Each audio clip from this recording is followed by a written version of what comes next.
Olá, boa noite, pessoal. Boa noite para quem ainda está aqui no Rise. A gente está na última bateria do evento, né? O evento já está terminando, mas é mentira, não está terminando nada, porque, como vocês já sabem, o Rise está apenas começando e a gente agora tem um bate-papo que é bem breve pela extensão do assunto, mas a gente vai ter outras atividades a partir de agosto, onde a gente vai poder desenrolar melhor esses temas e chamar os convidados de novo, se eles puderem. Para essa sala, a gente vai falar de estratégias para o mercado agro no Rio.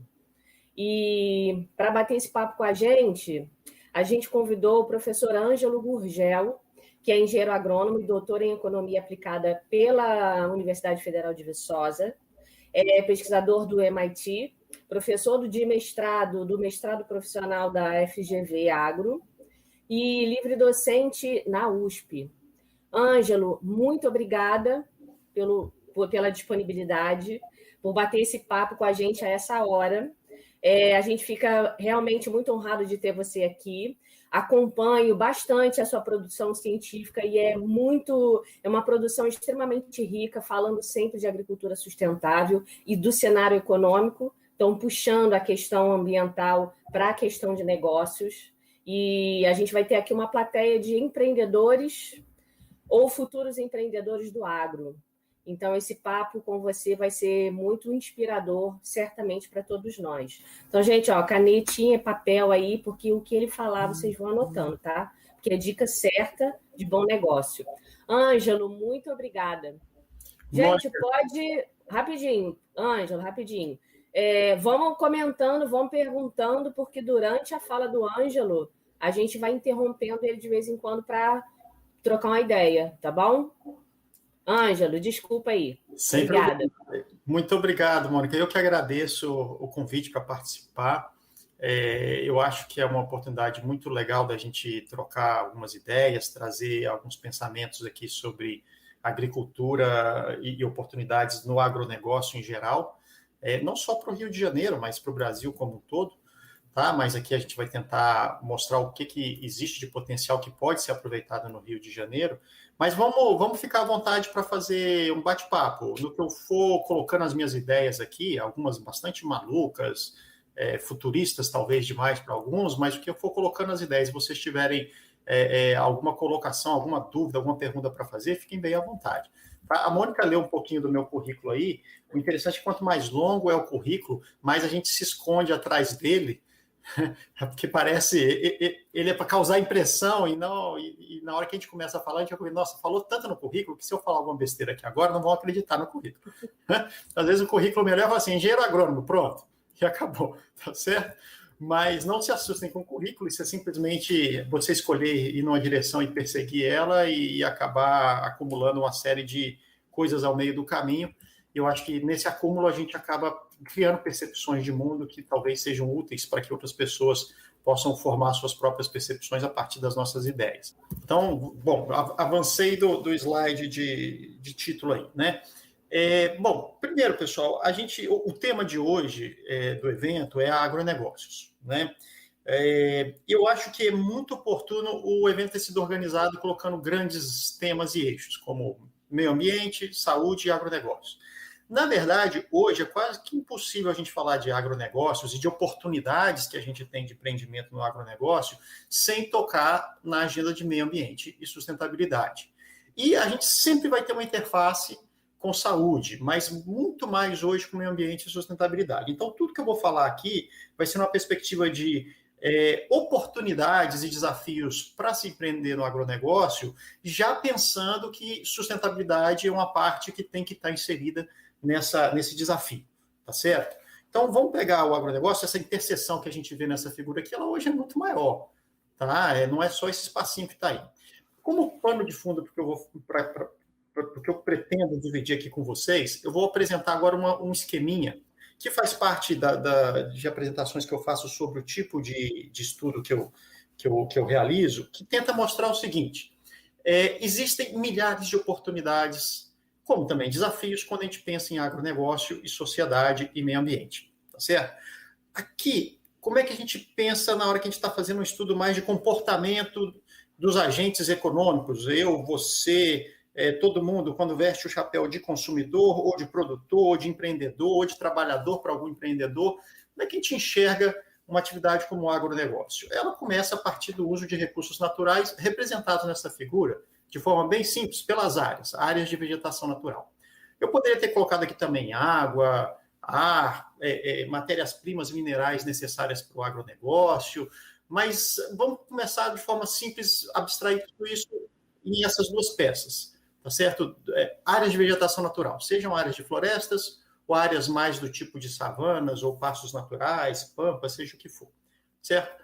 Olha, para a gente produzir alimentos ou qualquer outra matéria-prima a partir do agronegócio, o ser humano transforma essas áreas a partir de trabalho e capital, esforço, e transforma isso num recurso que já não é mais tão natural assim, é um recurso transformado de áreas agrícolas, áreas de pastagens, florestas plantadas, seja lá o que for. Com mais um pouco de esforço, os agropecuaristas tiram dessas áreas uma série de matérias-primas, de produtos, que, na grande maioria, vão parar na indústria, e a indústria transforma isso em alimentos, em bebidas, em produtos têxteis, em produtos da madeira, e tudo isso, no final das contas, serve para que nós, quando vestimos nosso chapéuzinho de consumidores, possamos viver com maior conforto, tranquilidade, satisfazer nossas necessidades e por aí vai. Nesse processo de nós, consumidores, escolhermos o que vamos consumir, a nossa escolha depende muito, tanto do que a gente gosta, do que a gente precisa, do que a gente quer, como também da quantidade de renda que a gente tem. Não é isso?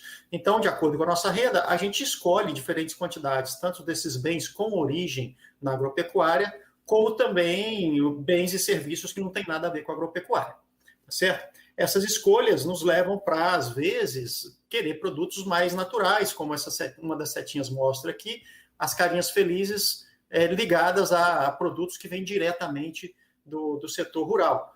Como também a grande maioria de nós acaba se alimentando e fazendo uso de bens do agronegócio que já são processados pela indústria, tá? E a gente tem menos contato direto com esse agricultor provedor das matérias-primas rurais.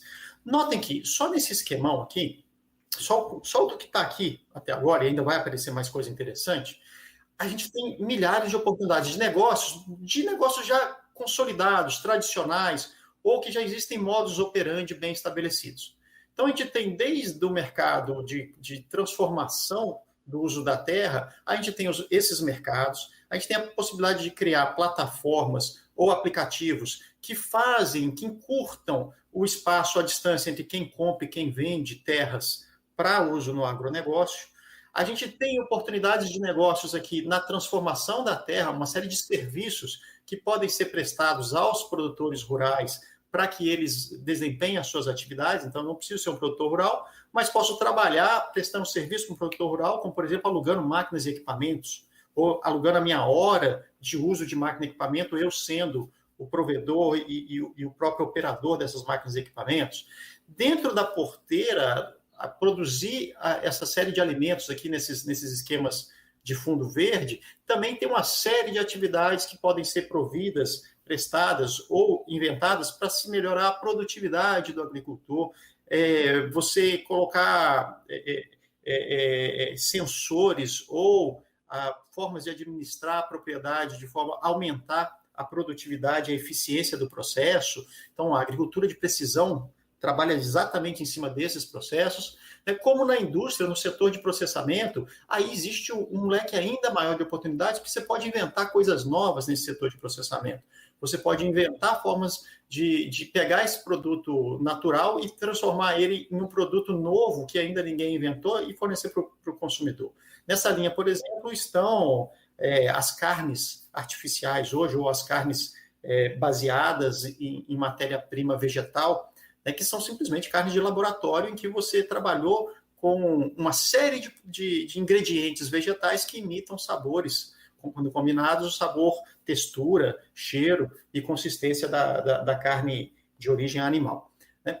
Bom, nesse esquema que ainda está pela metade, a gente tem milhares de oportunidades. Quando chega na ponta do consumidor, ainda várias em termos de serviços, que aliem aí talvez uma entrega melhor do produto ao consumidor final. Então, um exemplo muito claro lá na FGV, nos últimos 2 anos, começou a aparecer num dos murais dos estudantes um serviço de fornecimento direto de alguns vegetais, direto para os alunos ou para os professores, para quem entrasse em contato por telefone.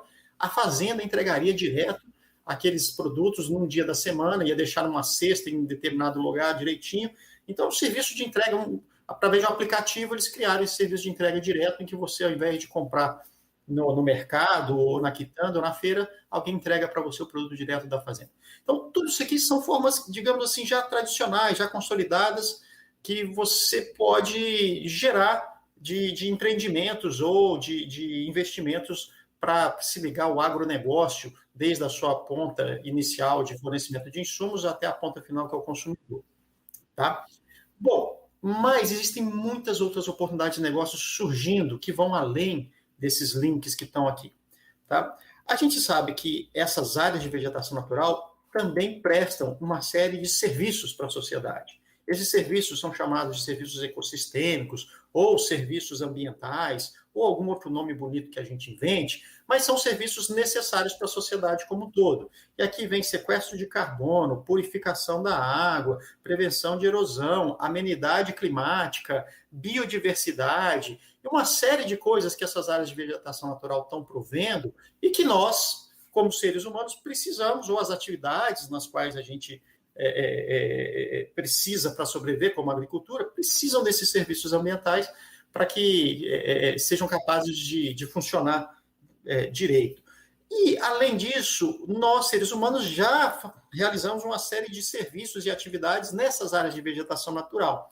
Então, hoje já existe um mercado muito bem estabelecido de turismo rural, de ecoturismo, tá certo? Onde nós pagamos, de fato, por um serviço que é prestado nesse ambiente natural, ou que se vale desses serviços ecossistêmicos ou serviços ambientais gerados em áreas de vegetação natural.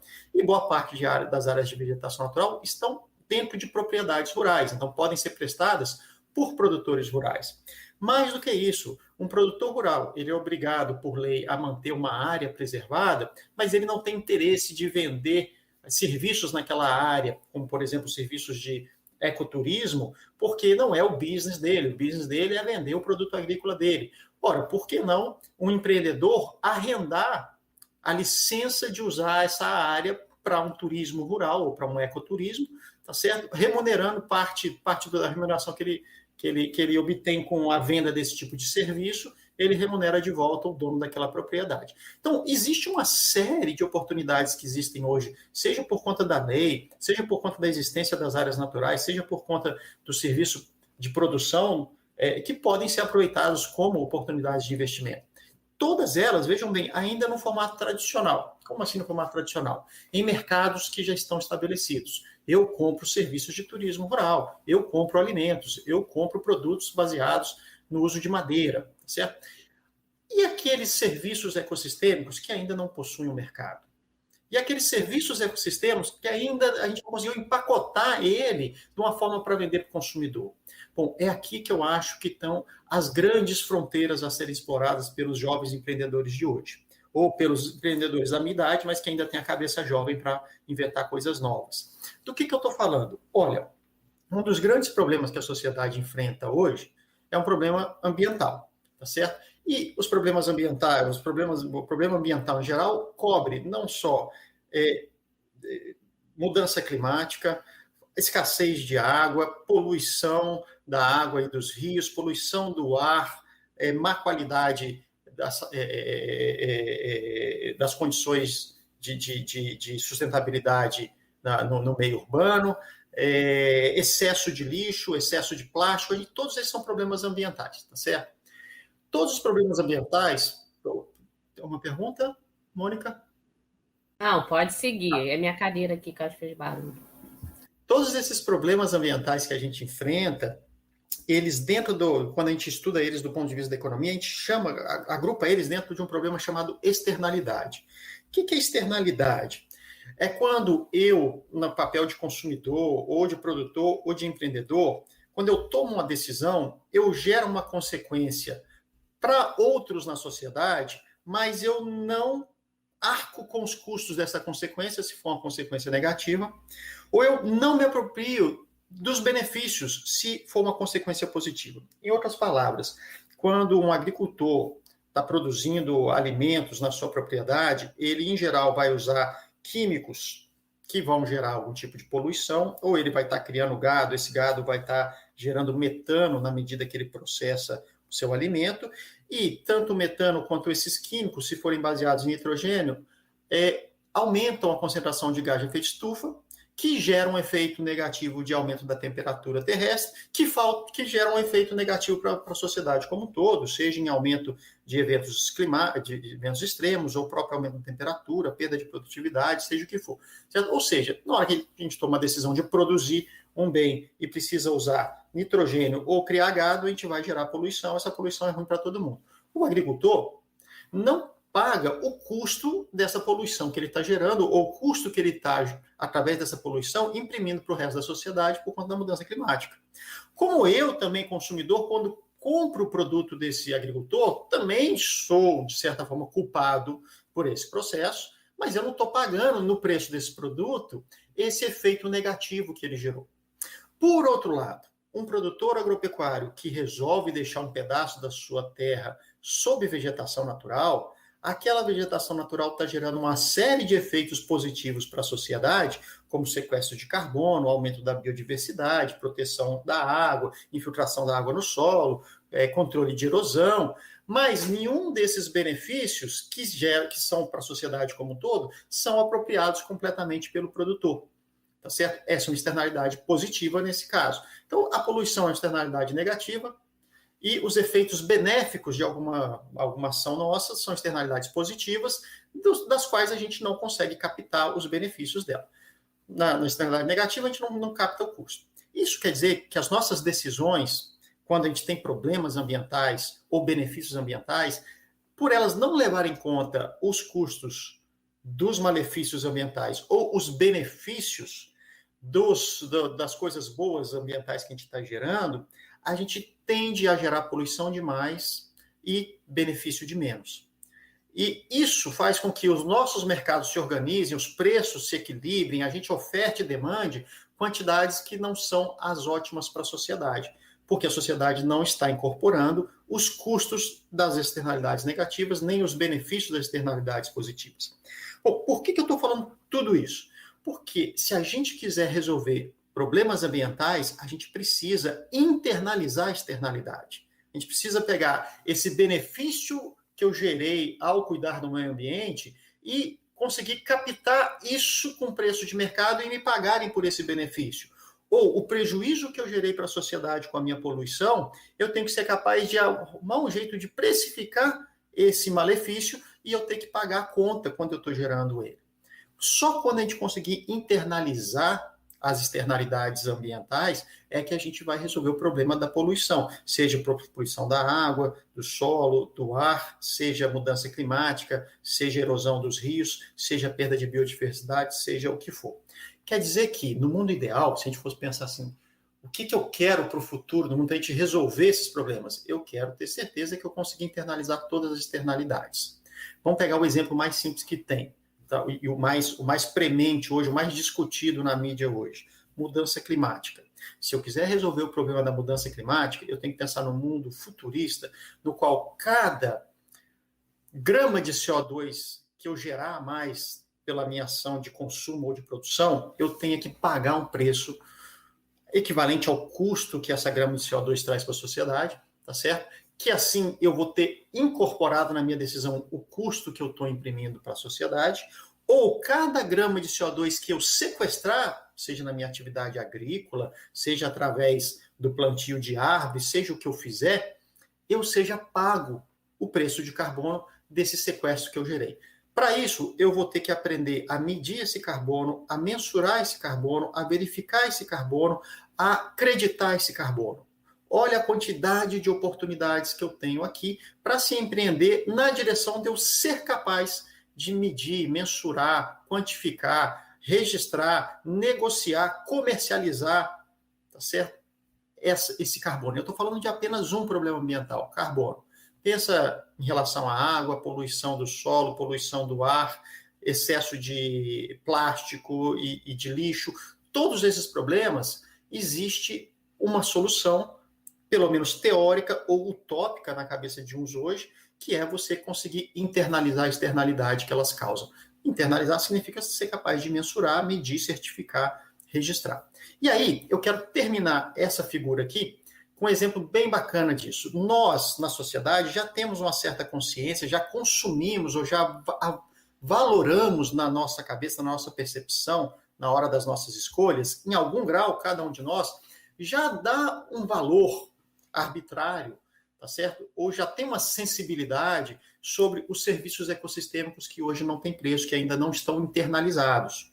Certo? Então, quando a gente faz um turismo rural, a gente paga por um serviço, existe um mercado. Mas quando eu penso na biodiversidade, na proteção da floresta amazônica, na recuperação da Mata Atlântica, ainda não tem um mercado que me baliza um preço para essas coisas. Mas a gente sente na percepção média do brasileiro que quando se fala de desmatamento da Amazônia, quando se fala de um novo projeto de empreendedorismo, de um turismo, de um resort de luxo em alguma área de Mata Atlântica, todos nós temos uma sensação de que, opa, peraí, será que é a hora disso? Será que vai tirar mais floresta? Não está bom? Ixi, o desmatamento da Amazônia está aumentando, isso não é bom para o meio ambiente, ou isso não é bom para os mercados internacionais. A gente já tem uma certa percepção, já faz parte do nosso gosto e preferência olhar para esses danos ambientais nas florestas como algo que não é bom. Só que ainda não tem um preço a pagar por isso. Ainda é fácil para a gente falar, protege a Amazônia lá, tem que proteger, mas eu estou disposto a pagar pela proteção da Amazônia hoje? Não sei, tá certo? Tem muita Amazônia de pé ainda. Se a gente pensar naquela área toda de Amazônia lá, 80% da floresta ainda está em pé. Aonde está o problema mesmo? Para nós que moramos na região de Mata Atlântica, sobrou menos de 20% da Mata Atlântica. Aqui, sim, a gente tem uma percepção muito maior de que é importante preservar alguma floresta em pé. Por quê? Porque ficou muito escassa, ficou muito pequena, tá certo? Então, a gente dá mais valor aos serviços ambientais gerados por essa floresta, mas ainda não temos um mecanismo de mercado para pagar por essa floresta, tá certo? Bom, o mais interessante disso tudo é que essa preferência que a gente tem por esses serviços ecossistêmicos e ambientais, que estão completamente relacionados com o agronegócio, uma vez que boa parte das propriedades rurais possui vegetação nativa ou é obrigada a manter vegetação nativa, como a abertura de novas propriedades rurais envolve remoção de floresta de áreas nativas, né? É interessante mostrar que, pensar que em alguns países do mundo, esse jogo de preferências aqui, em que o ser humano quer mais alimentos, quer mais serviços, quer mais produtos, mas ao mesmo tempo também quer mais meio ambiente, em alguns países a gente observa essa reversão de tendência dessas áreas transformadas.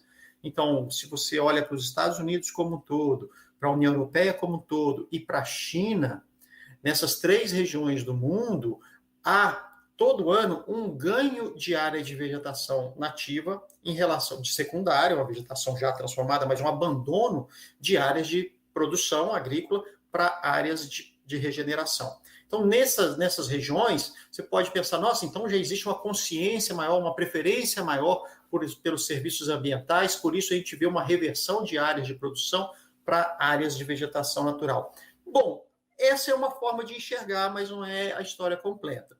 Nessas regiões que eu citei, a área de vegetação nativa remanescente é muito pequena, ou muito menor do que no Brasil. Então, enquanto no Brasil a gente tem ainda aproximadamente 60% da vegetação nativa preservada, 60% do território nacional ainda está preservado, lá nos Estados Unidos é aproximadamente 33% a 35% do território. Lá na Europa é um número parecido com esse, uns 34%, 36%. Na China, menos de 20%. Então, lá a sociedade tirou mais do que devia, os problemas ambientais apareceram com mais força e eles hoje percebem que é mais importante recuperar áreas em vez de abrir novas áreas, certo? Bom, qual é o recado aqui? Existem muitas coisas para serem, muitas soluções a serem inventadas quando a gente incorpora essa necessidade de internalizar os problemas ambientais. Certo? Internalizar tanto os prejuízos de você degradar o meio ambiente, quanto internalizar os benefícios de você proteger o meio ambiente. Tá? E eu vou mostrar algumas ideias e ferramentas que já estão sendo pensadas nesse sentido. Mas eu acho que é aqui que a gente tem grandes oportunidades. Colocando isso no arcabouço do Rio de Janeiro, né? Se a gente pensar no estado do Rio, a produção agropecuária, o estado do Rio não é dos estados mais fortes em produção agropecuária no Brasil.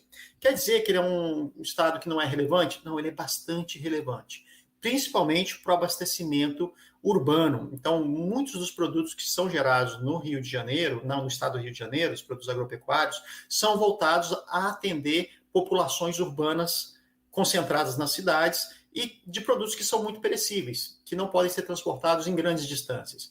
Toda a parte de hortícolas, principalmente, tem todo um cinturão verde no estado do Rio de Janeiro, indo para a região serrana, que abastece o município do Rio de Janeiro, os municípios litorâneos, e é muito relevante.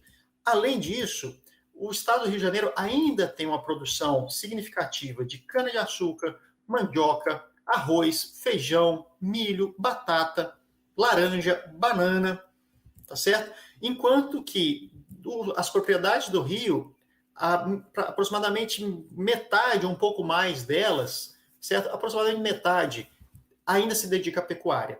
E quando a gente pensa no empreendedor rural que beneficia o produto dentro da própria propriedade, o que mais destaca no Rio de Janeiro é a produção de queijo. Então, ainda tem muita pecuária no Rio de Janeiro, e pecuária de pequena escala, pecuária leiteira de pequena escala, em que o beneficiamento do leite para fazer queijo é uma das principais atividades, e esse queijo abastece principalmente os grandes municípios urbanos do Rio de Janeiro. Certo? Então, existe, sim, um ecossistema produtivo do agronegócio dentro do Rio de Janeiro muito relevante. Ele não é especializado em produção em larga escala de grãos, como é no centro-oeste brasileiro, ou em produção em larga escala de cana-de-açúcar para a produção de etanol, como é no caso do estado de São Paulo, certo? Mas ele tem, sim, sua relevância muito grande no que diz respeito ao abastecimento urbano. E aí existem grandes oportunidades de negócios, uma vez que o consumidor quer cada vez conhecer mais o produto que ele está comprando. Existe uma tendência mundial, e que no Brasil está bastante aflorada, que essa conexão, quanto mais direta e próxima for entre o consumidor, quanto for possível, entre o consumidor e o produtor. E aí aplicativos em que o produtor agenda a entrega diretamente para o consumidor encomenda diretamente para o produtor ou para um grupo de produtores. E aí vem uma outra oportunidade de negócio muito importante. No Brasil, o agronegócio que mais ficou rico, que mais deu certo, tendeu a ser o agronegócio associado a cooperativismo, principalmente onde predominam pequenos produtores. Então, no estado do Rio de Janeiro, do total de produtores que existem, na verdade, estabelecimentos agropecuários, deve ter aproximadamente uns 65 mil estabelecimentos agropecuários no Rio de Janeiro, tá? Sendo que no Brasil são 5 milhões. Desses 65 mil, 2/3 são de estabelecimentos de agricultura familiar. O que quer dizer agricultura familiar? Agricultura que ocupa um espaço relativamente menor do que a média e que metade ou mais do trabalho é o trabalho da própria família que é dona da propriedade. Esse tipo de agricultura deu mais certo no Brasil, no sul do país, por conta do associativismo, principalmente do cooperativismo. Em parte porque vários desses agricultores do sul vieram de descendência de países em que já existia um cooperativismo agrícola muito forte, então isso estava enraizado na cultura deles, certo? Em parte porque a forma de empreendedorismo deles percebeu que, olha, se eu continuar pequeno sozinho, eu não vou chegar a lugar nenhum, eu preciso me juntar, a união faz a força na compra de insumo, na venda de produto, na organização de assistência técnica e por aí vai. Eu acho que o estado do Rio de Janeiro ainda está um pouco para trás no quesito de associativismo, principalmente na produção vegetal. Na produção animal, produção de leite, existe muita cooperativa de leite, que não funcionam tão bem quanto as cooperativas do sul do país. Tá certo? Mas existe muito espaço para cooperativismo no Rio de Janeiro, principalmente na parte de horticultura. E é aí que eu acho que faltam hoje soluções de empreendedorismo para facilitar esse associativismo. O associativismo está baseado na troca de informações. Hoje, todo produtor rural tem um celular na mão, consegue baixar aplicativo e consegue se comunicar através daquilo. Por que não a gente pensar em formas de você gerar associativismo via plataformas de comunicação de smartphone? Certo? Existem algumas iniciativas já no Brasil. No Rio de Janeiro, eu não sei se existe alguma. Eu acho que é um caminho para ir, para quem quer empreender nessa área de juntar, conectar as pontas, conectar os produtores de forma a gerar a união faz a força e fazer o cooperativismo funcionar. Repito. Claro, pode fazer, Mônica. Pegando esse gancho aí do cooperativismo, por que, não sei se você tem esses dados ou tem acompanhado, por que as cooperativas no Rio não dão tão certo? Porque a gente já teve vários projetos e eles não vingam, e a gente vê cooperativas enormes fora do Rio, em outros estados, né? Aí alguém fala, mas porque são grandes, são produtores muito grandes, aqui são muito pequenos. Não sei se é exatamente isso, acho que não tem muito a ver. A gente tem algumas discussões na FGV sobre isso, né? O nosso coordenador do FGV Agro, ele é um líder cooperativista do interior de São Paulo, e ele, como líder cooperativista, ele chegou ao órgão máximo de um líder cooperativista no mundo, que ele foi presidente da Associação Mundial de Cooperativas, tá? E ele entende muito dessa coisa de cooperativismo. Uma constatação que a gente tem, eu sou de uma região de Minas Gerais, que é próxima ao Rio de Janeiro, a região da Zona da Mata Mineira, cuja capital é Juiz de Fora, e a gente fala que o juiz forano ele é um carioca do Brejo, né? A gente tem uma identidade com o Rio de Janeiro muito grande, e todas as cooperativas de leite da minha região também quebraram, certo? E a gente percebe porque meu tio era cooperado, era produtor de leite da cooperativa, e a gente sempre acompanhei desde pequenininho como é que eram as discussões da cooperativa. As cooperativas, em boa parte do Sudeste brasileiro, durante algum tempo, elas eram geridas sem profissionalismo, o que significava que uma família que chegasse à presidência da cooperativa, um presidente, ele ficava às vezes 20, 30 anos como presidente da cooperativa, o que tendia, não por má índole nem nada disso, mas ele tendia a virar o rei, o chefe daquela coisa ali. E com o tempo, o cooperativismo ia se misturando com interesses pessoais, tá certo? Não digo que seriam por motivos pessoais escusos, é porque o negócio era gerido não de uma forma profissional, mas de uma forma familiar. Então, as cooperativas no Rio de Janeiro e em Minas Gerais, muitas delas foram geridas de uma forma muito familiar. E enquanto as do Sul, na década de 80, começaram a migrar para o modelo de gestão profissional. Eles começaram a sair desse modelo de um presidente que ficava 10, 15, 20 anos e falar, não, a gente vai ter que ter um profissional administrador para essa coisa aqui. Então, se o presidente não resolver fazer um MBA, se capacitar, ir para fora estudar ou fazer alguma coisa para dar ferramentas de gestão para ele, ele vai ser substituído por alguém que vai fazer isso. Certo? Então, as próprias cooperativas foram mudando a sua gestão para a gestão profissional, voltada a encarar os desafios do mercado, voltada a inovar, voltada a gerar um portfólio maior de produtos e serviços. Isso foi muito claro no Sul, mas isso não contaminou todas as cooperativas no Brasil. Certo? Então, no Sudeste, tirando o estado de São Paulo, boa parte do Sudeste não evoluiu nesse ponto. E note que para isso evoluir, você tem que ter um capital humano também mais disposto a abrir as oportunidades para isso. Então, dos próprios cooperativistas, eles falaram, não, a gente quer uma gestão mais profissional e menos familiar nessa brincadeira aqui, certo? Como também de você contratar profissionais que fazem parte da cooperativa que façam isso. Então, pensa numa cooperativa da década de 80, em Minas Gerais, meu tio trabalhava numa cooperativa dessa, todos os trabalhadores dentro da cooperativa eram parentes dos cooperados. Não eram pessoas contratadas através de algum sistema de, olha, vamos tentar achar o mais eficiente, vamos tentar achar o mais produtivo, vamos tentar achar a pessoa melhor para esse cargo, certo? Boa parte das cooperativas quebrou. Foram vendidas ao longo do tempo para empresas de laticínios, certo? Que tomaram conta da região. Bom, eu acho que isso explica um pouco por que as cooperativas no Rio de Janeiro, e não apenas no Rio de Janeiro, mas em boa parte de Minas Gerais, elas não dão muito certo.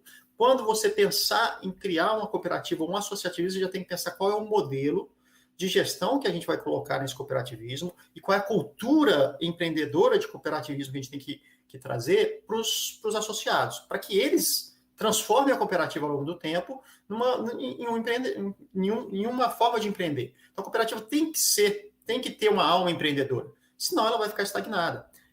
Imagina só, um grupo de pessoas que acaba se protegendo pela união fazer a força, se ela não for motivada a empreender, ela vai tentar proteger o seu nicho e ela não vai evoluir, tá certo? Então, eu acho que o cooperativismo é a saída para os pequenos produtores familiares, mas ele precisa estar, digamos, imerso numa cabeça empreendedora. Então, os jovens que estão dispostos a fomentar, digamos, o agronegócio do Rio de Janeiro, eles têm que pensar nisso. Que ferramentas, tá certo? Que soluções eu posso trazer para a comunidade de agricultores para que eles se tornem empreendedores cooperativistas ou associativistas, tá certo? Não é aquilo lá, eu vou juntar com outro só para mim comprar um insumo mais barato. Certo? Não, eu vou juntar com outro só para mim vender o meu produto melhor. E quando eu puder, eu passo a perna nele e vendo melhor. Não, tem que ser, olha, a gente tem que trabalhar junto. Para isso, a gente tem que colocar regras e tem que colocar gente boa para gerir essa brincadeira. Certo? Se for entre nós mesmos, então você vai ser o presidente dessa vez, você também vai fazer um curso de capacitação no Sebrae. Certo? E o próximo vai ter que ter feito, quem não tiver feito isso não pode ser presidente. E você colocar esse tipo de regra ou incentivo dentro da cooperativa. Tá certo? É claro que, para nós, quem trabalha diretamente com o produtor, o que a gente consegue levar é o discurso, o que a gente consegue levar é a ideia. Olha, tá vendo? Lá no Sul a coisa deu certo. O que eles fizeram para dar certo? Vamos fazer dar certo aqui? Então a gente vai ter que fazer diferente. Não pode ser do jeito que nossos pais ou nossos avós faziam, esse tipo de associativismo que não era o empreendedor. Tá certo?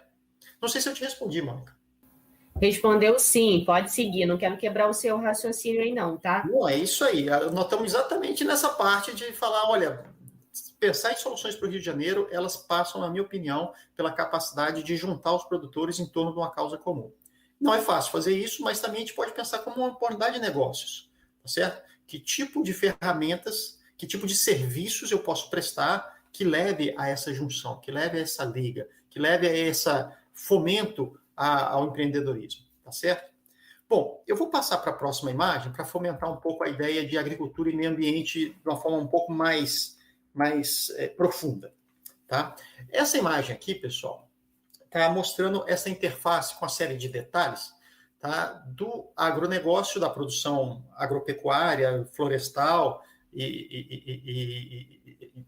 que faz uso intensivo dos recursos naturais, e da comunicação dessa coisa com o meio ambiente, nesse caso aqui específico de gases de efeito estufa. Então, emissão de CO2, emissão de metano, dióxido nitroso, todos os gases de efeito estufa que são gerados quando você abre novas propriedades agrícolas, ou quando você está criando gado, ou quando você precisa usar fertilizante para sua produção vegetal, ou quando você produz arroz, isso gera metano, por aí vai. Certo? Olha, nessa relação aqui, eu quero só reforçar o que eu já falei um pouquinho antes.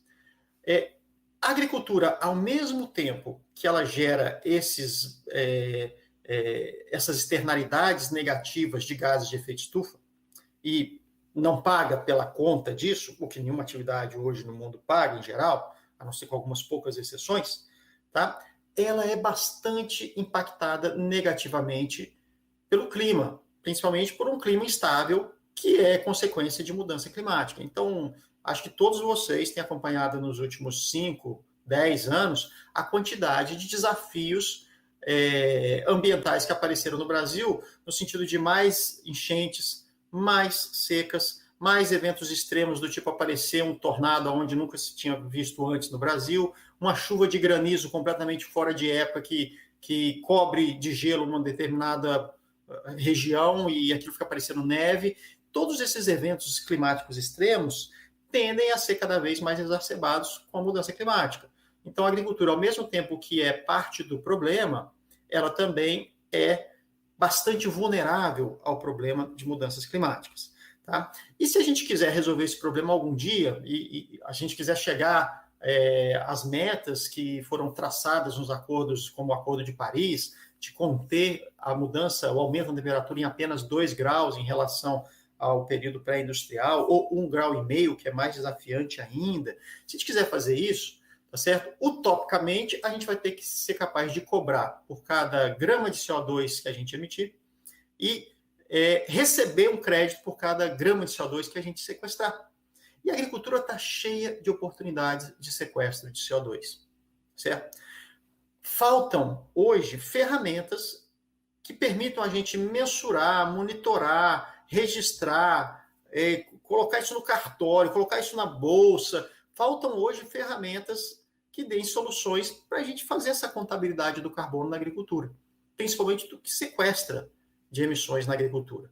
E no dia que a gente tiver inventado um leque de ferramentas capaz de fazer isso a um baixo custo, a gente resolveu o problema da mudança climática.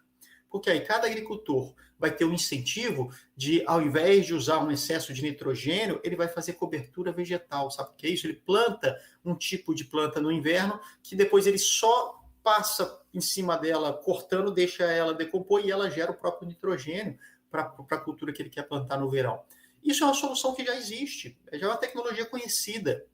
Mas ela hoje não vale a pena ser feita. Por quê? Porque eu não pago o preço do carbono que eu emito, nem do nitrogênio, tá certo? Em termos de mudança climática, como eu não recebo nenhum crédito ao acumular carbono fazendo isso, ou ao evitar nitrogênio emitido fazendo isso. No dia que eu for capaz de contabilizar essas coisas, eu vou transformar a agricultura numa agricultura carbono neutra e capaz de contribuir para, ao invés de aumentar as mudanças climáticas, aumentar o problema da mudança climática, ela ser uma das soluções para combater a mudança climática. Tá certo? Ângelo, posso fazer uma perguntinha? Que é uma Pode. pergunta, acho que de muitos. Para a gente que trabalha com questões agroambientais, a gente sempre pensa nisso, né? Como eu posso controlar, monitorar essa questão de sequestro de carbono em implementação de técnicas sustentáveis? Como eu vou mensurar isso? E é muito difícil, e tem gente que diz que sabe fazer isso, que contabiliza isso. Então, como creditar esse carbono? Como fazer isso? Como quantificar esse impacto através ou do sequestro, que é positivo, ou da emissão? Ótima pergunta, Mônica. A gente está aqui num evento de empreendedorismo.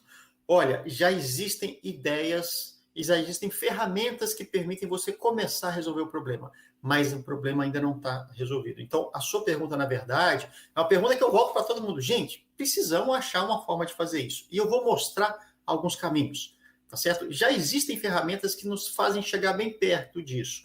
Mas notem que as ferramentas não são apenas de monitorar. Vamos supor que eu consiga monitorar. Se a gente pensar em análise de solo, é uma das formas mais simples de você pensar em como monitorar, certo? Então, eu tiro a análise de solos periódicas e meço o quanto de matéria orgânica está sendo acumulado naquele solo, ou está sendo perdido. Se está sendo perdido, está emitindo. Se está sendo acumulado, eu estou aumentando a quantidade de carbono no solo. Mas tem outros problemas além desse.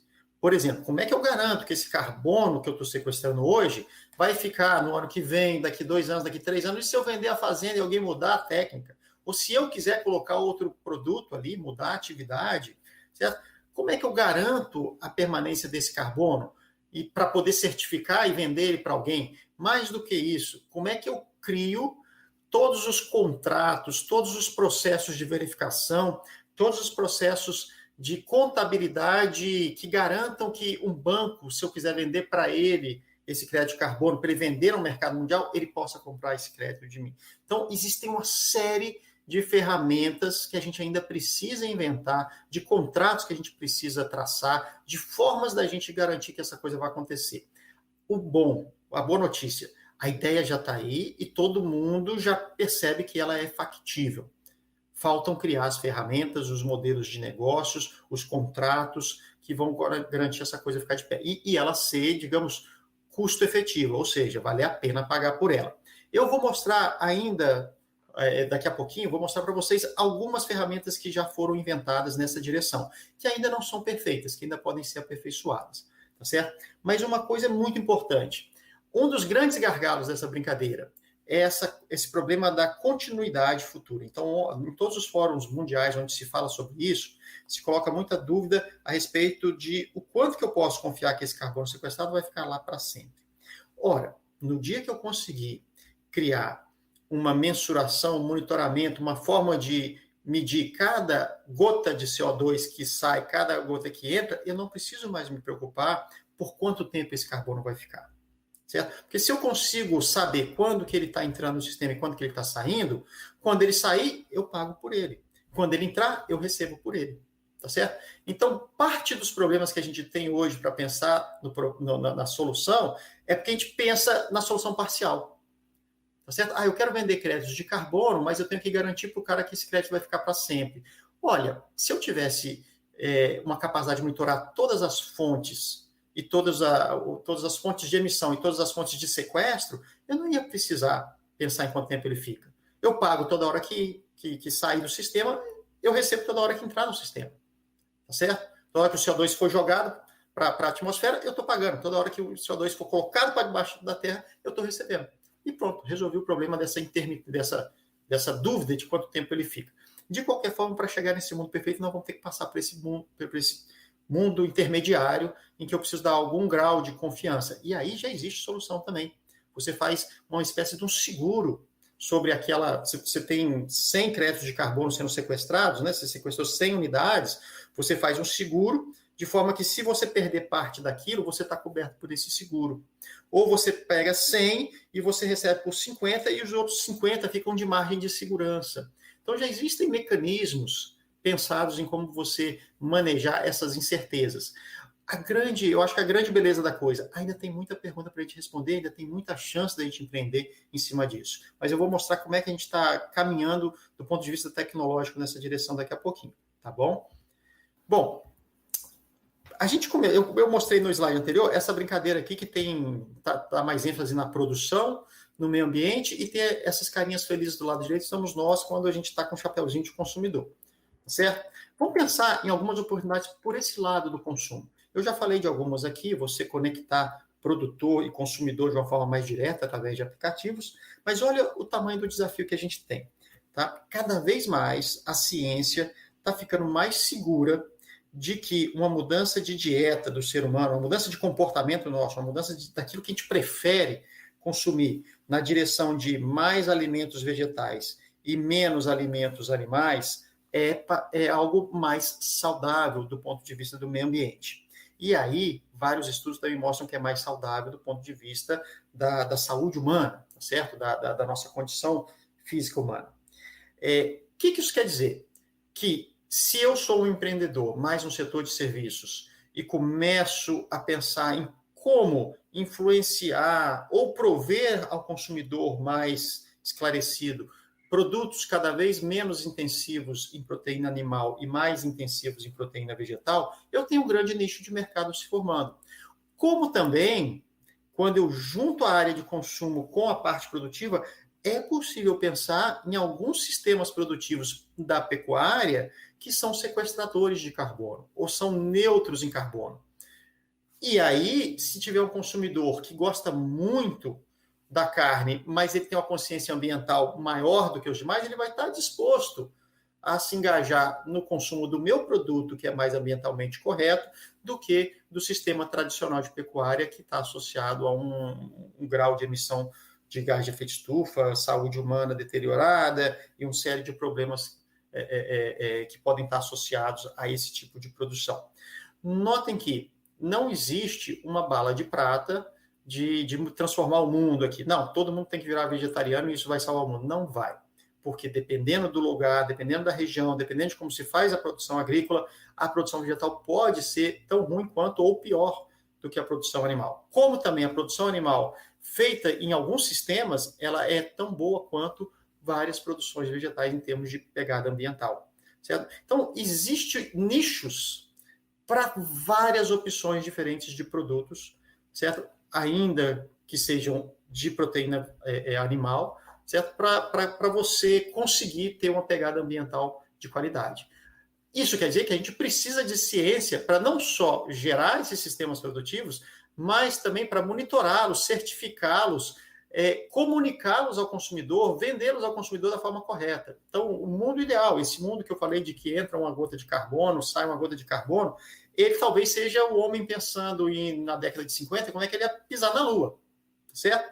Para chegar a pisar na Lua, ele teve que primeiro aprender a voar no espaço, ok? O voar no espaço, nesse caso, a gente pode pensar muito bem como eu ser capaz de monitorar vários dos serviços ambientais que são providos por um sistema produtivo bom, por exemplo, pecuária, lavoura e floresta na mesma área, o sistema agroflorestal ou o sistema integração lavoura-pecuária-floresta. Esse sistema, quando bem feito numa mesma área, eu combino os três tipos de produtos, florestas, madeira, produção pecuária e produção vegetal numa mesma área, eu tenho um acúmulo de carbono no solo e no tronco das árvores que é maior do que o metano emitido pelo boi. Ou pelo menos ele neutraliza o metano emitido pelo boi. Imagina só que eu consegui fazer esse sistema. E eu consegui colocar na embalagem da minha carne que eu vendi a partir desse sistema, quanto de carbono está sequestrado nessas árvores, quanto de nascentes eu protegi com essas árvores, quanto de erosão eu evitei, qual que é a biodiversidade nesse sistema que é muito mais rico do que o monocultivo, ou a pecuária solteira. Eu coloquei tudo no rótulo do meu produto.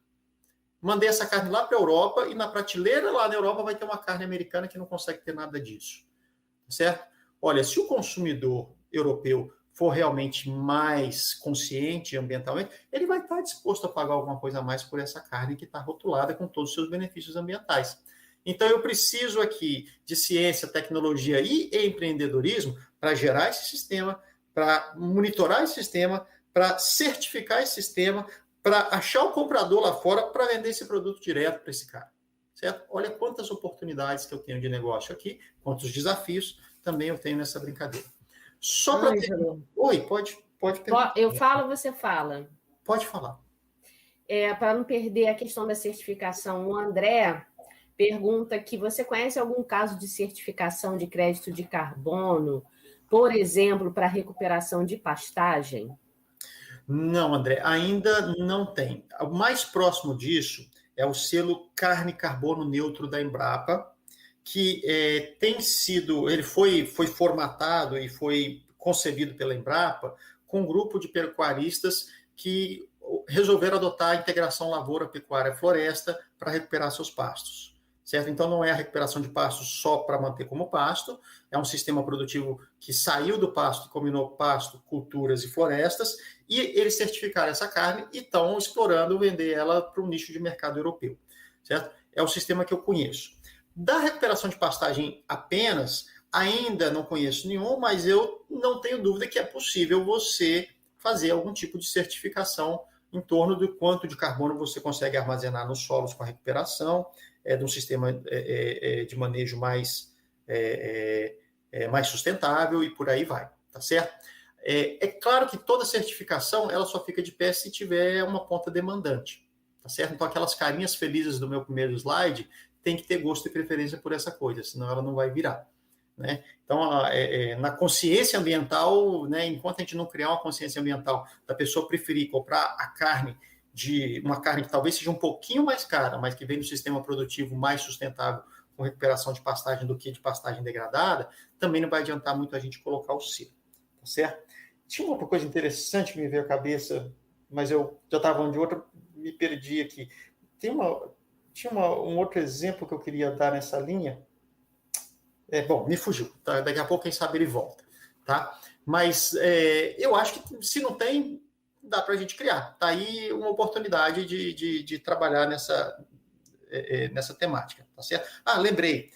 Perto do Rio de Janeiro, na região de Juiz de Fora, tem um colega meu que é um empreendedor que trabalhou em multinacional do petróleo, resolveu sair de lá, resolveu fazer um doutorado, um mestrado, depois fez um doutorado em agroecologia, e o cara desenvolveu na fazenda dele uma produção pecuária, do que a gente chama, na verdade, uma espécie de sistema agroflorestal, que é uma integração lavoura, pecuária, floresta, mais puxada para pecuária, floresta, mas mais parecida com o sistema agroflorestal, mais misto, tá certo? E ele está certificando a fazenda dele e usando os conceitos que a gente chama de agricultura sintrópica, que é uma das variantes da agricultura sustentável, tá certo? Que segue uma série de requisitos, uma série de técnicas.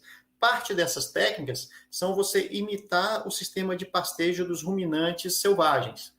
É você pensar em piqueteamento misturado, na verdade, piquetes de pasto em região arbórea, em região de árvores, árvores nativas e árvores exóticas, como o eucalipto, certo? E você faz um piqueteamento e uma rotação, um pastejo rotacionado na região que imita exatamente aqueles grandes ruminantes das savanas africanas que aparecem na National Geographic ou naqueles filmes bonitos dos leões caçando.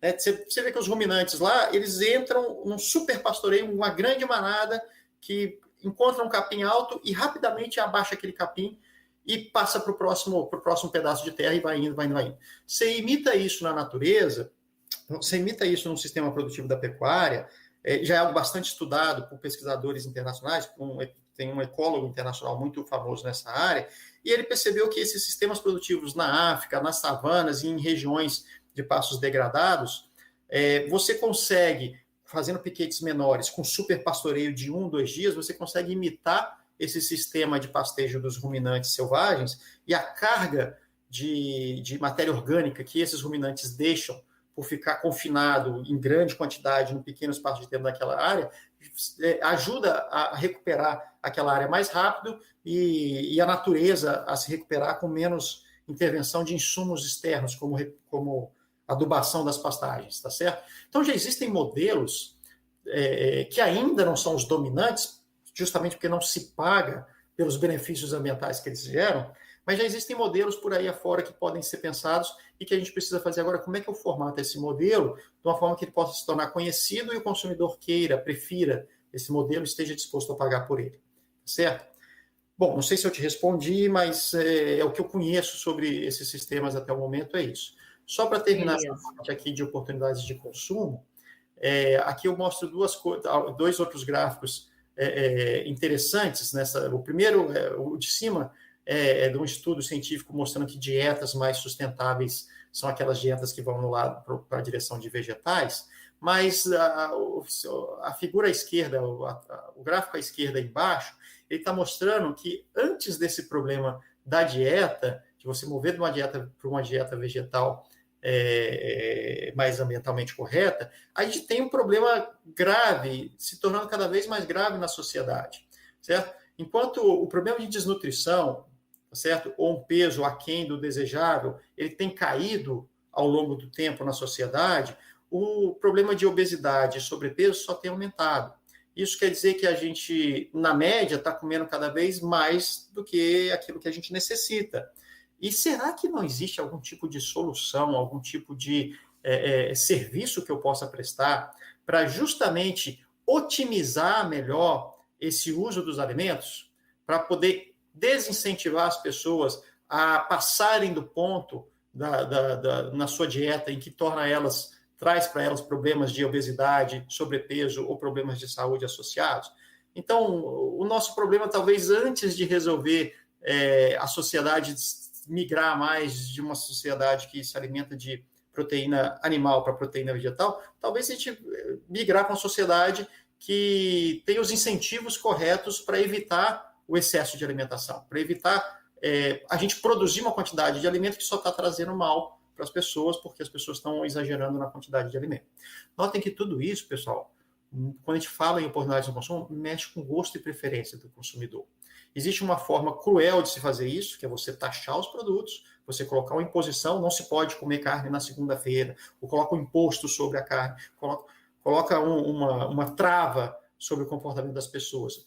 Ou você pode pensar pelo lado da informação, da educação, dos incentivos positivos para as pessoas evitarem esse caminho, tá certo? E eu acho que no empreendedorismo existe muito mais espaço para esses incentivos positivos. Certo? Como é que eu crio um aplicativo em que a pessoa ela se torna mais consciente a respeito da sua dieta, do seu corpo, do que é necessário, do que não é, e da sua pegada ambiental, se ela tiver um sobrepeso, se ela exagerar na alimentação, tá certo? Então, eu acho que esse caminho é o caminho do empreendedorismo. Se não for por ele, vai vir o caminho da regulação, certo? O governo vai falar, é proibido fazer isso, tem que pagar um imposto por conta daquilo.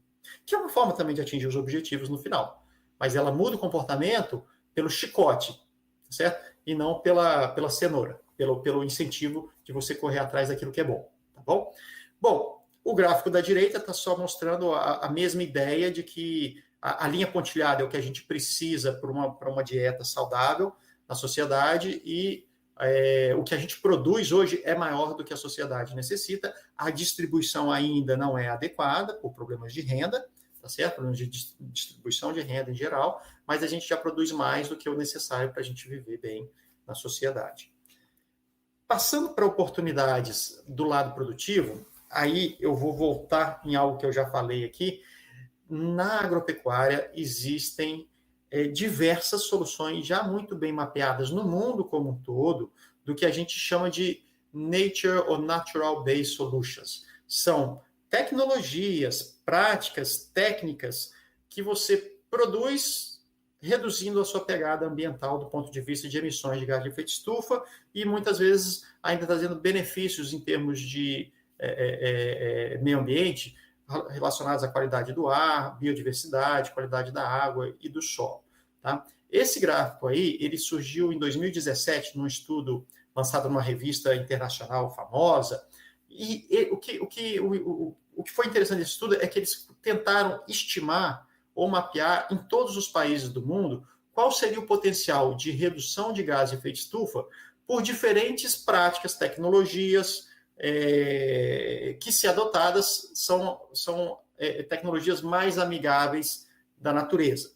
Certo? Então, a primeira delas, aqui a gente mais pensa, reflorestar, coloca de volta a vegetação nativa. Certo? Mais uma vez, você coloca de volta a vegetação nativa, você diminui o espaço para produzir alguma coisa. Certo? Ou alimentos ou matérias-primas agropecuárias, tá certo? Mas existe um potencial enorme no mundo. E aí, esse potencial pode ser maior ou menor, dependendo da ambição da sociedade. Se a gente pensar numa sociedade que almeja manter o controle da temperatura, a variação de temperatura, no máximo em 2 graus, ou menos do que isso, tá certo? As oportunidades são maiores porque você quer tirar mais carbono da atmosfera e colocar ele de volta para o solo. Certo? Se você não está preocupado com essas coisas, as oportunidades são menores. Sabe o que é interessante disso aqui? Isso foi mapeado em 2017. O Brasil possui uma política de Estado, desde 2010, chamada agricultura de baixa emissão de carbono, que nada mais é do que um conjunto de práticas e tecnologias que já são conhecidas há muito tempo. Algumas são até praticadas em larga escala, como, por exemplo, o que a gente chama de plantio direto. Plantio sem você fazer aragem do solo. Plantio que você tira uma cultura, joga a palha dela por cima ali, aquela palha vai decompondo, vai virando matéria orgânica, depois você só abre um sulcozinho na terra e joga a semente ali, planta por cima daquele negócio, aquela matéria orgânica vai ficando ali no solo, vai sendo incorporada no solo paulatinamente, vai enriquecendo o solo de nutrientes e, ao mesmo tempo, vai acumulando carbono. Tá? Esse tipo de tecnologia o Brasil já tem há muito tempo e, em 2010, empacotou não só o plantio direto, mas a integração lavoura-pecuária-floresta, recuperação de pastagem, fixação biológica de nitrogênio, plantio de florestas artificiais e manejo de dejetos, tudo sob esse arcabouço da agricultura de baixa emissão de carbono, e deu crédito com subsídio na taxa de juros desse crédito para que agricultores fizessem a transformação do seu processo produtivo de uma agricultura sem plantio direto para uma agricultura com plantio direto, de uma pastagem degradada para uma pastagem recuperada, para um sistema solteiro para um sistema integrado, e por aí vai, tá certo? Ora, essas tecnologias são reconhecidas como Nature-Based Solutions. Por quê? Porque elas se utilizam de um recurso natural básico que é a terra. E elas são capazes de sequestrar carbono no solo. O Brasil já tem isso em prática, mas, como eu falei para vocês, a gente não mensurou, a gente não mediu, a gente não sabe quanto de carbono está envolvido nisso. E aí a gente volta para a pergunta da Mônica e para a pergunta que fizeram também sobre as pastagens. A gente já aplicou no Brasil mais de 25 bilhões de reais nesse tipo de tecnologia desde 2010, tá certo? Na verdade, eram colocados aproximadamente 2 bilhões no crédito rural por ano, chegou a 4 bilhões em um determinado ano. A gente já acumulou projetos que pegaram aproximadamente 25 bilhões de reais para fazer esse tipo de agricultura nos últimos 10 anos. Só que a gente não mediu uma gota, ou uma grama, ou uma tonelada de carbono sequer que esses sistemas armazenaram. Quer dizer que a gente perdeu uma grande oportunidade de transformar pelo menos esse carbono que foi sequestrado em um serviço ambiental da agropecuária brasileira, tá certo? A gente tem hoje estimativas do quanto foi sequestrado, mas são estimativas, ninguém mensurou, ninguém foi lá ver se o agricultor fez de fato aquela transformação, tá certo? Então, como a gente não mensurou, a gente não tem capacidade de colocar isso no inventário brasileiro de gás de efeito estufa, ou na conta do banco que emprestou esse dinheiro, no relatório socioambiental dele, ele pode falar, emprestei dinheiro para os agricultores fazerem essa transformação, mas não consegue falar quanto de carbono ele gerou para a sociedade com isso. Então, a gente está perdendo uma oportunidade hoje, porque existe dinheiro sendo utilizado para essas tecnologias e a gente não mede o carbono. E ainda, esse carbono tem mercado, pessoal. Certo? Existem mercados voluntários de carbono hoje, os mercados voluntários foram utilizados para, por exemplo, abater as emissões associadas às Olimpíadas do Rio. Okay? Alguém vendeu esse carbono, principalmente em projetos de floresta, mas a agricultura seria capaz de vender esse carbono também se já existisse uma forma de monitorar, certificar, registrar. Eu acho que é aqui que a gente tem que colocar as nossas fichas como empreendedores de criar soluções para isso, de criar as ferramentas, de criar os sistemas de negócios, de criar os contratos que vão colocar de pé esse carbono no bolso do produtor ou no bolso do banco, e o banco dá um desconto nos juros para o produtor, seja lá quem for que tiver mais interesse nisso. É importante a gente pensar nisso. O agricultor, em geral, não é movido a carbono, pelo menos hoje ainda não é. Até talvez a escolha dessa política chamar de agricultura de baixa emissão de carbono não tenha sido uma escolha muito feliz do ponto de vista de vender essa ideia para o produtor, porque o produtor não está preocupado com carbono hoje, está preocupado em pagar as contas, certo? E aí tem uma vantagem que a gente fez o Brasil pacotou essas tecnologias como agricultura de baixa emissão de carbono, pensando na contribuição que daria para os acordos climáticos e por aí vai. Mas, em geral, as tecnologias dessa agricultura de baixa emissão de carbono, plantio direto, integração agropecuária, recuperação de pastagem, elas trazem um ganho que é mais fácil de ser entendido pelo agricultor. Elas trazem a resiliência do sistema. Então, o sistema de plantio direto, ele enfrenta melhor períodos de seca ou de excesso de chuva do que um sistema sem plantio direto. Certo? Uma integração lavoura-pecuária-floresta resiste muito mais a intempéries climáticas do que uma lavoura solteira ou a produção animal sozinha. Tá certo? A gente não soube empacotar ou vender para o produtor essa ideia. Olha, esse tipo de tecnologia vai te dar mais resistência a problemas ambientais, a problemas climáticos, a secas prolongadas, a veranicos, a eventos extremos, a chuvas torrenciais, a chuvas de granizo e por aí vai. Certo? Mas todas essas tecnologias trazem um componente de resiliência, ou que a gente chama de adaptação às mudanças climáticas, muito forte. Se é difícil medir o carbono, quem dirá de medir o grau de adaptação que você consegue com essas práticas? É ainda mais difícil. Ok? Bom, então aqui eu grifei a mitigação, porque eu queria falar da adaptação junto, mas já falei. Eu estou quase acabando aqui os meus slides. Eu gostaria de trazer uma outra oportunidade aqui para vocês. Já existem políticas públicas que criam demandas obrigatórias para uma série de soluções que ainda não existem. Tá certo? Por exemplo, o Brasil passou, alguns anos atrás, o Código Florestal. O Código Florestal determina que cada proprietário no Brasil tem que ter, no mínimo, um determinado percentual da sua área protegido como área de vegetação natural ou de vegetação recuperada. Tá? No Sudeste brasileiro, na região de Mata Atlântica, 20% da área, teoricamente, tem que ser reserva legal e área de proteção permanente. Pelo menos 20% da sua área. Tá? O que é interessante pensar? Ora, vários lugares no Brasil, vários agricultores, com o passar dos anos, com o passar do tempo e sem conhecimento da legislação, ou falta de clareza no que era regulamentado, o que não era, o que devia fazer, vários agricultores passaram dos 20%. Na região da Zona da Mata Mineira, é cheio de casos desses. Muitos dos rios que cortam a Zona da Mata Mineira, uma região de montanha, são rios que parecem uma cobrinha, uma cobra. Se você olhar, tirar uma foto de cima, é um rio bastante retorcido. E você olha para os dois lados do rio, é só pasto. Ora, teoricamente, pelo Código Florestal, toda essa beirada desses rios devia ser floresta nativa ou devia ser recuperada. Cara, esses caras não têm dinheiro para recuperar toda essa área. Alguns têm a casa perto da beirada do rio, alguns têm o curral perto da beirada do rio, alguns construíram os seus armazéns nessa beirada do rio. Então, vai ser muito difícil fazer isso. Para fazer isso, a gente vai ter que pensar numa série de soluções, certo? Por exemplo, do cara conseguir extrair alguma remuneração dessa área que ele vai revegetar.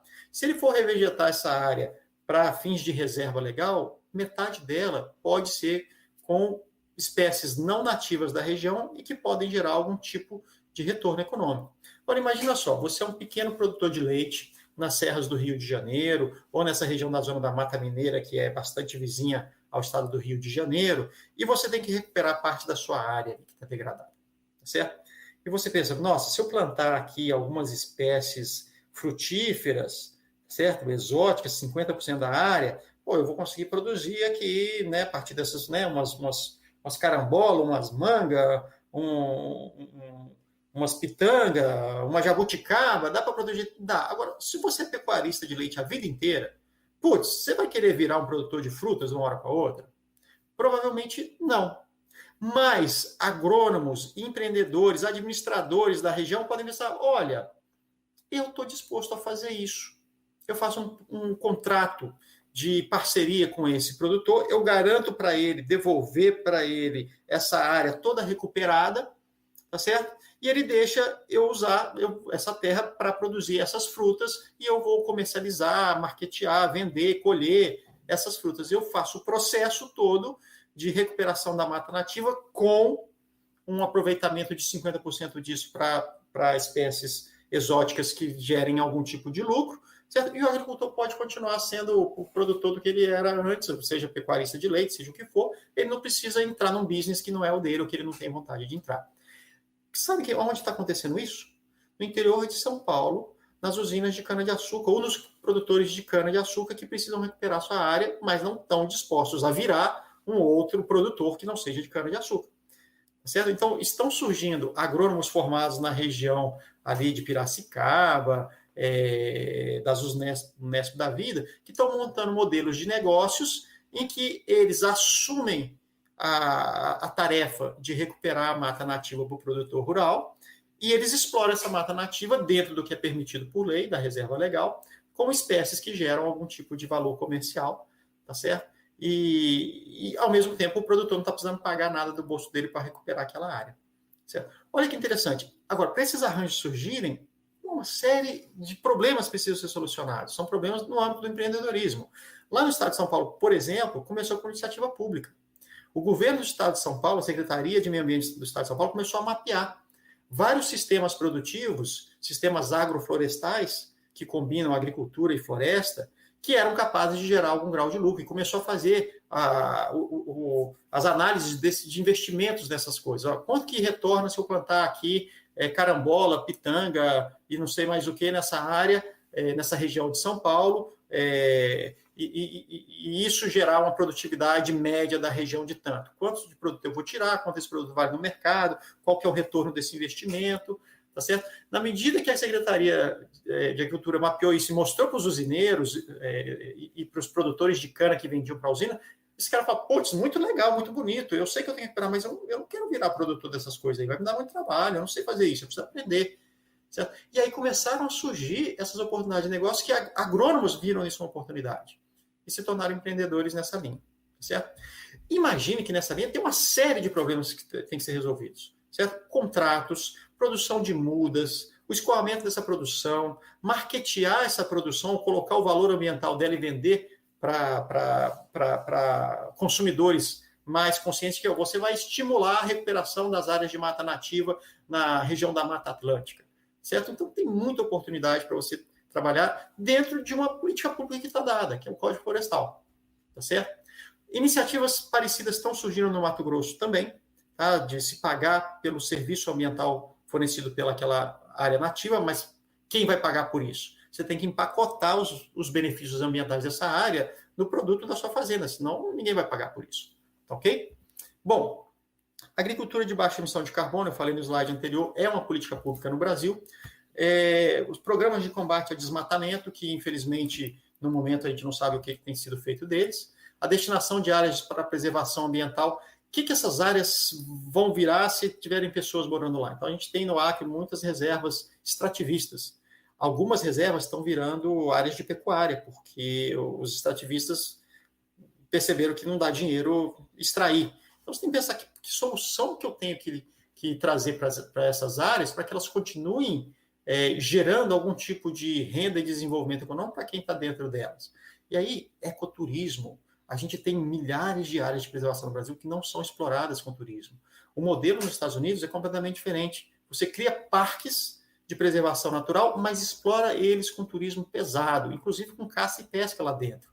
Caça e pesca regulada, tá certo? Dentro de permissão, você tem que dar permissão para o cara pescar, para o cara caçar ou pescar. E essa permissão ele tem que apresentar o produto que ele produziu, que ele pescou. Certo? Só tem uma época do ano que pode fazer isso, mas os caras souberam explorar isso com ecoturismo. Tá bom? E, finalmente, o Acordo de Paris, onde a agricultura de baixa emissão de carbono está dentro dele e onde a gente vai ter que lidar com a contabilidade do carbono. Bom, só para terminar, eu acho até que eu falei demais, mas só para terminar, voltando à pergunta da Mônica lá, como é que a gente faz para saber quanto de carbono tem no nosso solo ali? Olha, a Embrapa vem desenvolvendo já há alguns anos várias ferramentas diferentes que, quando combinadas, permitem você criar um protocolo de carbono na sua propriedade. Essas ferramentas envolvem imagem de satélite, coleta de amostra de carbono no solo, contabilidade de planilhas de produção, quanto que você produziu, qual é o tamanho do seu rebanho, como é que gira a sua produção, certo? E alguns sensores de satélite que são capazes de medir o vigor da sua vegetação, tá certo? Combinando todas essas ferramentas, já existe um protocolo teórico, tá certo? Olha, tá aqui o protocolo. Falta alguém pegar o protocolo e falar, tá, vamos implementá-lo. Na verdade, esse protocolo teórico foi criado alguns anos atrás e alguns alunos do mestrado profissional de agronegócio da FGV já testaram partes desse protocolo, o protocolo inteiro para alguns tipos de produção, como, por exemplo, integração lavoura-pecuária. Então, teve um aluno nosso do Banco do Brasil, do Nordeste, em que ele levou as ferramentas lá para o Nordeste e visitou os produtores rurais que estavam fazendo integração lavoura-pecuária e mensurou em diferentes pontos no tempo, com essas ferramentas que a Embrapa desenvolveu, quanto de carbono estava sendo acumulado naquela atividade. Certo? Notem que tudo isso é muito pioneiro, mas já existem soluções, pelo menos desenhadas, e começam a ser implementadas. Como é que eu adapto ela para a minha região? Como é que eu crio a minha própria ferramenta? Como é que eu aprendo o que essa ferramenta faz para fazer algo que seja mais adequado? Certo?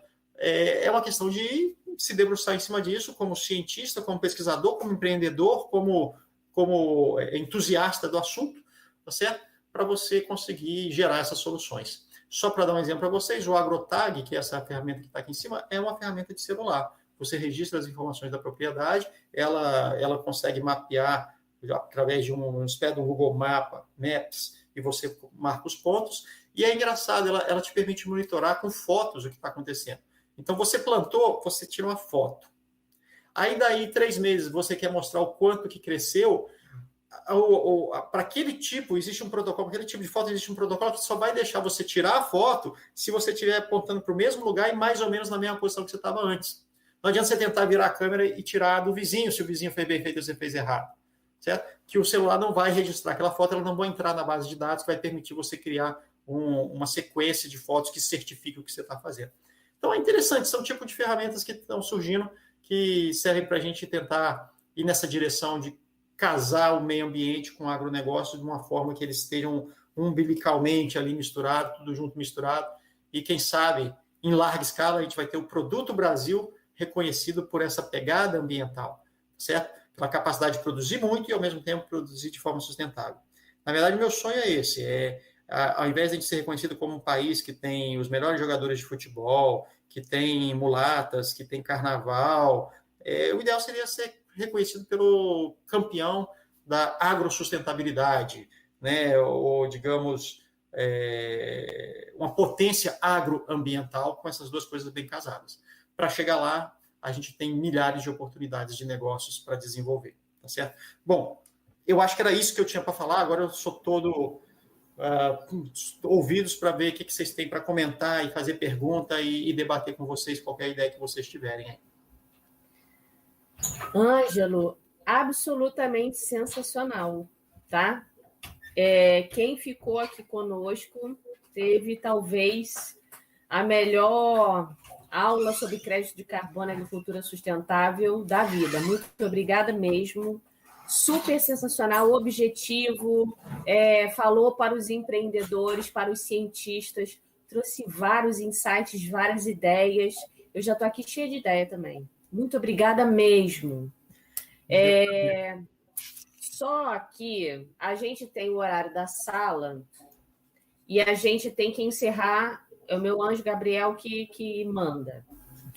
Então, Ângelo, o que eu queria? Que você, assim, se você puder pensar uma outra atividade legal em que você possa estar conosco, por favor, foi sensacional mesmo, mesmo. Você quer falar do seu curso lá na FGV? Então, Mônica, posso falar brevemente? A gente tem esse curso de mestrado profissional em agronegócio, eu fui coordenador dele até fevereiro do ano passado, aí eu vim para os Estados Unidos e tive que deixar de ser, mas é um curso que é bastante interdisciplinar. Esse curso surgiu com a seguinte ideia: eu sou engenheiro agrônomo, e eu conheço hoje muito bem os cursos de economia e administração, porque trabalhei em escolas que ensinavam economia e administração. O que o engenheiro agrônomo sabe de empreendedorismo, de fazer conta para fechar negócio, de dar lucro? Muito pouco. A gente aprende técnica, a gente aprende como é que você vai fazer eficiente a produção, não pensando na eficiência econômica, que é o lucro, e sim na eficiência produtiva de qual é aquela última gota de adubo que vai fazer o meu milho ser o maior possível. Certo? A gente aprende muito, ser muito bom na técnica. Por outro lado, o economista, o administrador, o advogado, o engenheiro e qualquer outra profissão que a gente imaginar, ele aprende muito de tudo menos de agro. Ele não vê praticamente nada. Os cursos urbanos de administração, de economia, de engenharias, não te ensinam nada sobre agronegócio. E agronegócio significa você produzir a partir de um ser vivo, o que é algo bastante complicado, em que o timing precisa ser muito bem planejado, em que conhecer as limitações físicas e químicas e biológicas é preciso em algum grau. Quando a gente criou o curso na GV, a gente pensou, cara, a gente precisa juntar isso. A gente conhece um bando de agrônomo, muita gente que trabalha muito bem tecnicamente, mas está perdendo dinheiro, ou não sabe ganhar dinheiro, porque não foi treinada a otimização voltada para eficiência econômica. Como a gente também conhece um monte de administrador, um monte de engenheiro, um monte de economista que hoje trabalham no agro e não tem ideia do que é a produção agro, dos gargalos que é você lidar com um ser vivo para gerar o seu produto final. Em qualquer elo da cadeia que você tiver, você vai depender daquele ser vivo em um dos elos, tá certo? E a gente resolveu juntar esse curso num nível de pós-graduação que combina duas grandes áreas de conhecimento: ciências agrárias e economia e administração, por assim dizer, business, tá certo? Casamos isso com professores, na verdade o curso é dado por 3 instituições, a FGV pilota, mas a Exalc e a Embrapa fazem parte do curso, tá certo? E a gente casou esse curso juntando os especialistas dessas 3 instituições capazes de falar dessa interdisciplinaridade. Então, eu vou dar uma aula de agronomia hoje no curso, mas é um agrônomo que também é um empreendedor, é um cara que é um consultor de mercado, é um cara que sabe como funciona a parte econômica e administrativa. O economista é um economista que tem graduação em agronegócio ou é o empreendedor do agronegócio. Então, a gente combinou essas duas faces dentro do curso para poder atender a essa necessidade que a gente tem, se a gente quiser transformar, de fato, a agricultura brasileira na campeã mundial aí da agrosustentabilidade. Certo? A gente vai precisar de gente, porque não tem gente suficiente para isso, não. Ângelo, sensacional. Eu te agradeço do fundo do meu coração, empreendedor, porque você deu vários insights sensacionais. Você falou para os cientistas, mas para aqueles que querem empreender. Muito obrigada mesmo. Eu não vou tomar muito seu tempo, porque você já deve estar cansado. E já se prepara, porque eu vou chamar de novo, se você puder, para uma próxima atividade, tá? Tá, vai ser um prazer. Eu agradeço bastante a oportunidade de sensacional. E contem comigo quando precisar, tá bom? Muito obrigada mesmo, Ângela. Um beijo. Gente, um beijo. Obrigada por ter ficado até aqui conosco. Obrigada por participar do Rise. Em agosto, a gente tem uma agenda para todo sempre, porque o Rise só está começando. Boa noite, galera. Tchau.